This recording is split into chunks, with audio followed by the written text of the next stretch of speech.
Hey guys, welcome to another episode of Headshot. I'm Chris Lockey. And I'm Rob Talbert. And today we're talking about Mindjack, the new co-op cyber thriller from Square Enix. Yeah, I had a lot of fun with this one. It's a good time. Fans of the cyberpunk genre, including Blade Runner and Minority Report and the like, will find a home in this fast-paced third-person shooter. The year is 2031 AD. A new era. Sophisticated and complex technologies are now contributing to the advancement of mankind. However, the world's governments are crumbling. New corrupt powers arise, and conspiracies proliferate. Ooh. So in all seriousness, though, this game is actually about jumping from mind to mind, body to body, robot to robot. A lot of fun stuff going on in this game. You play a wanderer who's kind of like this disembodied person who's at a computer terminal somewhere, kind of watching everything that's going on and jumping from body to body, hacking minds, if you will. Not jacking minds, like the title may suggest. No, hacking minds. So with that in mind, we're going to take a look at a few pointers for combat basics here in Mindjack, because there's a lot going on. It's fast, it's furious, there are a lot of choices and a lot of ways to go about it. But you gotta have a strategy. You do. It's the key to life. And Mindjack. Well, for me, Chris, I found myself running in when I first started playing this game, just running in, balls to the walls, going crazy, shooting everybody, and 9 times out of 10, that would not be successful for me. What I did discover, however, though, is once you beat up an opponent enough or shoot them enough, they go down, and you have the ability to turn them into your slave, if you will.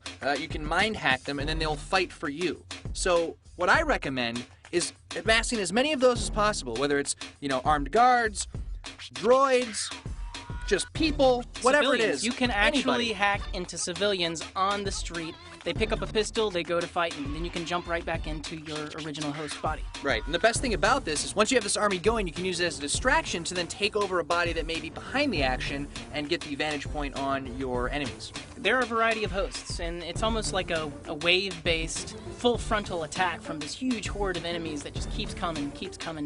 And so it's easy to lean on your old tactics as far as going for the headshot is concerned, or, the quick and easy kill. However, while that may be effective to dispatch a really big number of enemies in a short amount of time, in the long run, it's not going to win you the game for Mindjack. You gotta have finesse in this game. You gotta think things through, you gotta have a plan. So even though it's going to be fun to go ahead and pop a bullet into the dome piece on some of these guards, don't shoot them in the face.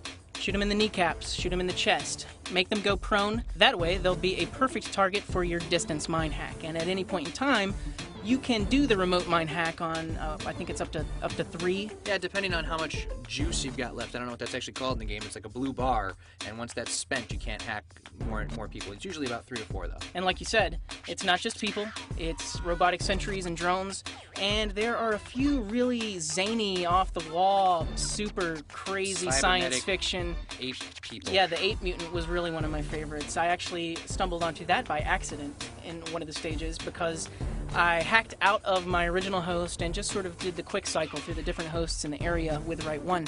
And that's a good way to assess your situation at any point in time because you really need to work the terrain. The cover system's pretty intuitive. You can move from cover to cover, yeah. But you definitely want to... I'm actually glad you brought that up, Chris, because one thing you definitely want to do is when you get into a new area is just quick cycle through all of your available targets because no matter how close you are to them, it will show you what you've got available in that said environment. And once you've seen what you've got, you can kind of establish a plan based upon that. Well, I've got a couple civilians here, or I've got a guard here, maybe an explosive droid, maybe a cybernetic chimp. I don't know. Whatever you got, though, then you can get your plan, you could go and blow shit up. It's good. I like it.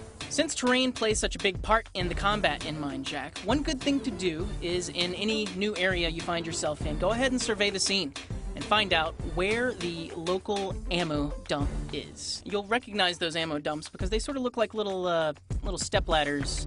Luggage racks. With satchels full of crazy high-tech bullets. Yeah, and speaking of weapons, Chris, I found myself actually using my default pistol more than I used a lot of the weapons in the game just because of the power and the accuracy behind that. If you've got a good, steady hand, you can pop guys in maybe 1-2 shots right to the head with the default pistol. I respect that.